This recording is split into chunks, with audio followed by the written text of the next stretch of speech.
आशीर्वाद मिल जाता है।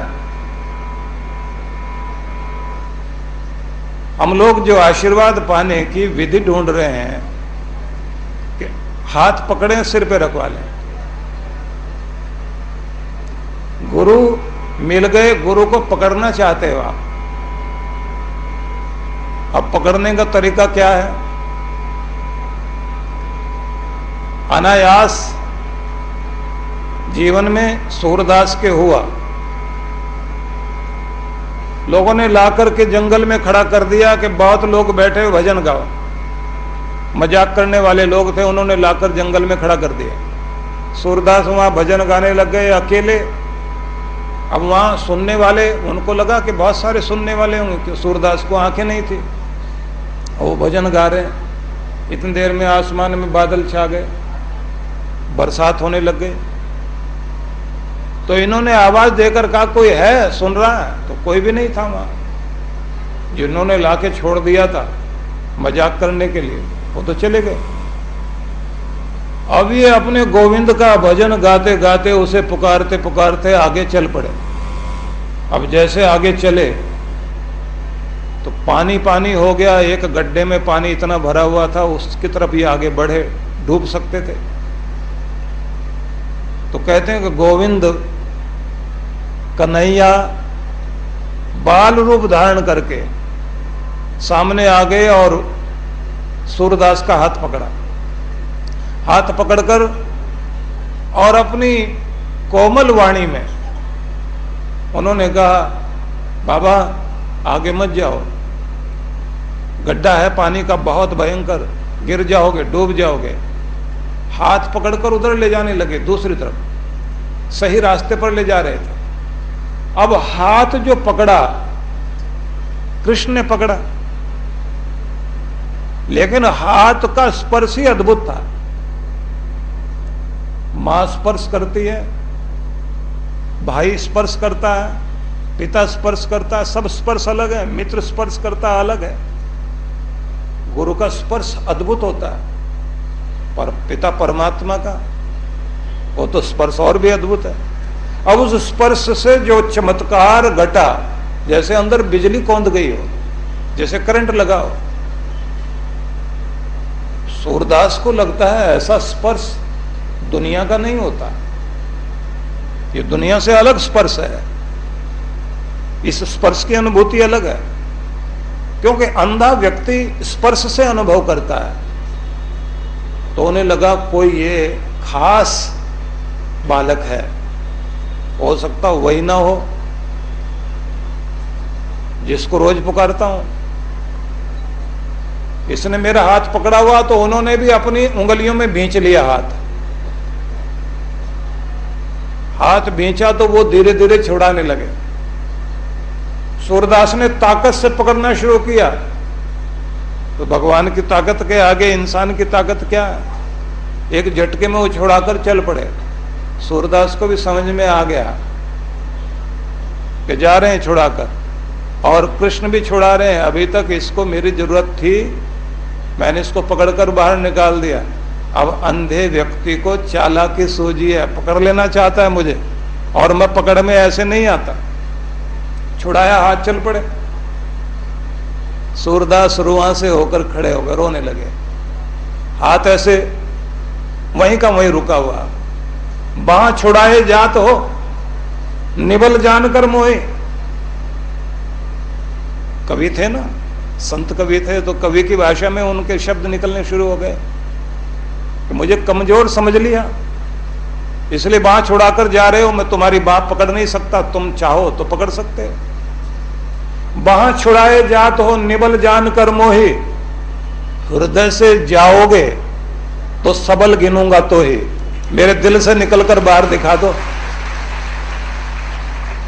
कृष्ण, मैंने तुम्हें दिल में पकड़ लिया है, बाहर से हाथ छुड़ा सकते हो, दिल से मेरे निकलकर नहीं जा सकते। इतनी हिम्मत तुम में नहीं है, तुम भले ही शक्तिशाली हो, कितनी भी शक्ति तुम में हो।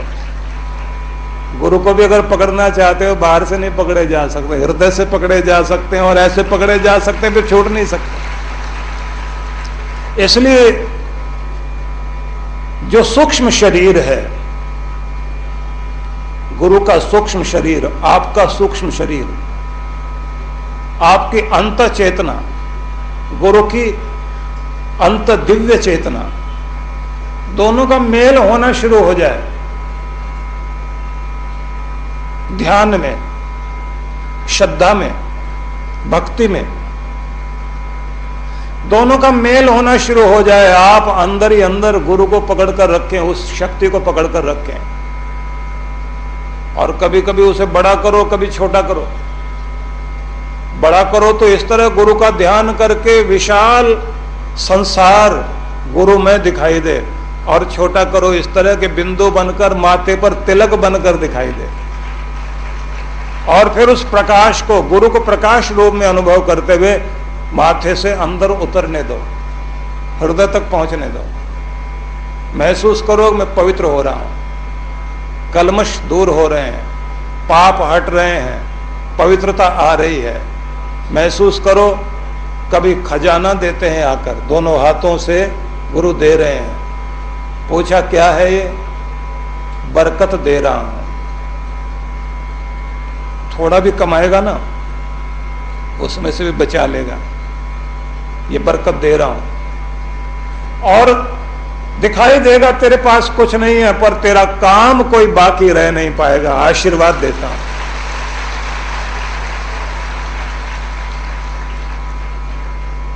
व्यक्ति गदगद होता है तो गुरु फिर निहाल होकर कहते हैं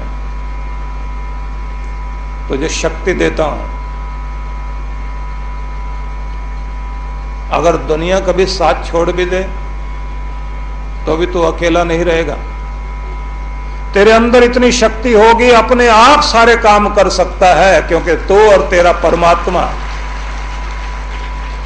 तेरे साथ हमेशा महसूस होंगे।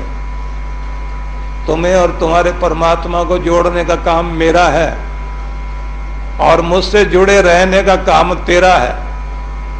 जीसस ने एक जगह कहा, ईसा मसीह ने, कि तू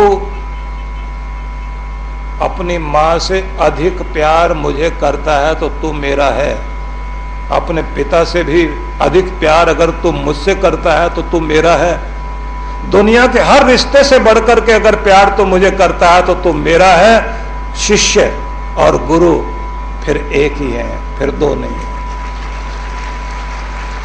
लेकिन इतना प्यार, इतनी श्रद्धा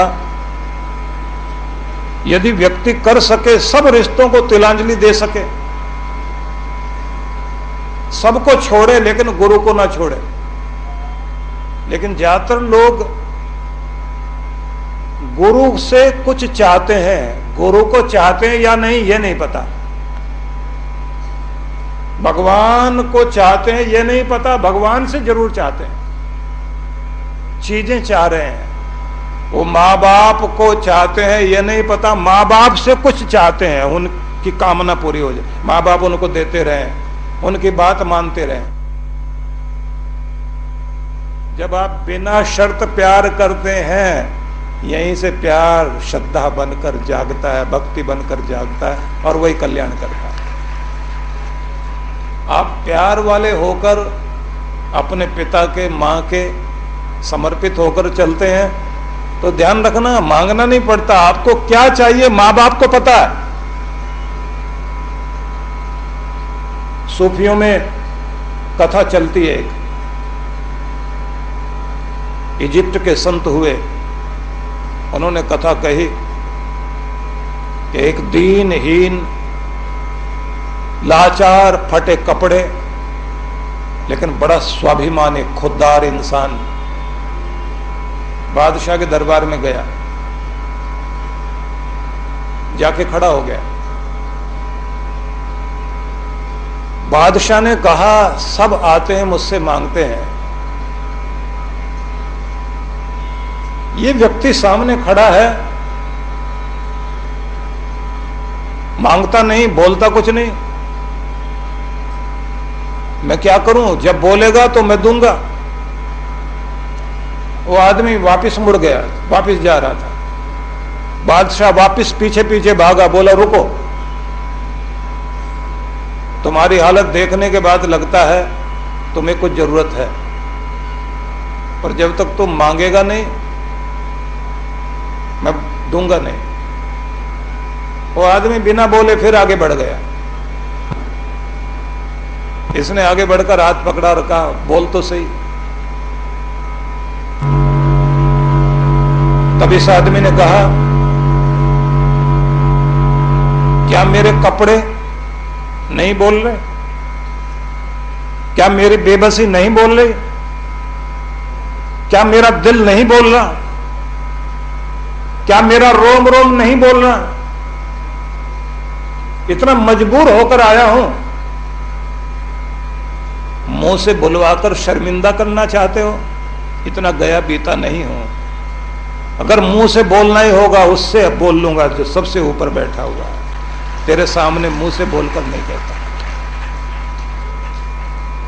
अगर तुझे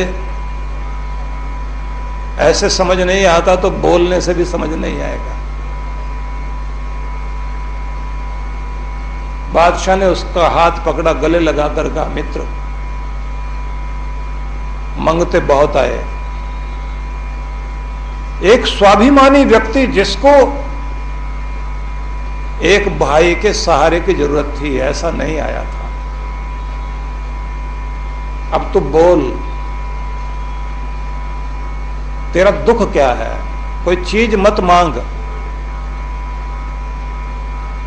बता कि तेरा दुख क्या है, हम दोनों मिलकर सुलझाएंगे।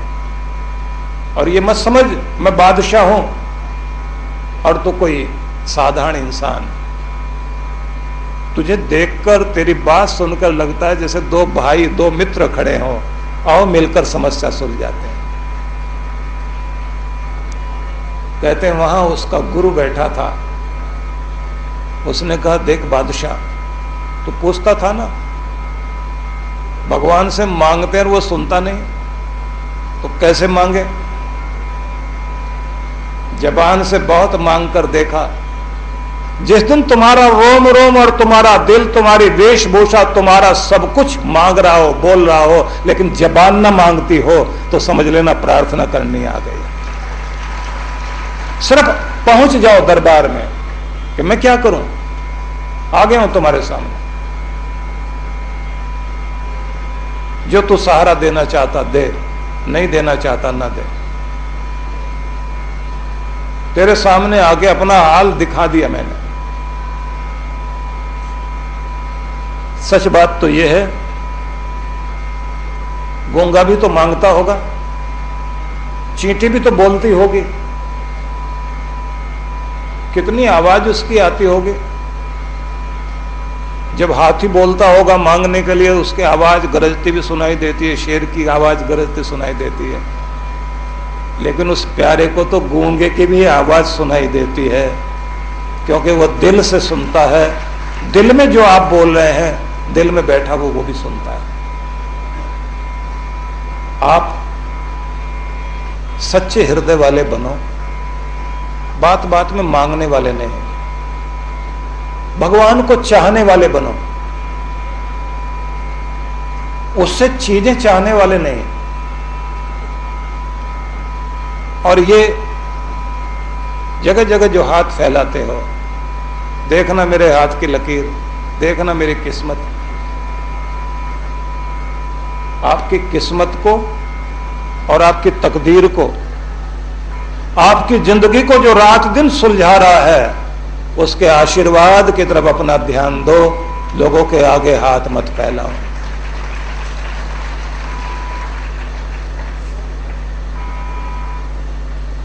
ये पंक्तियां बार बार याद करना कि मत यकीन कर हाथों की लकीरों पर,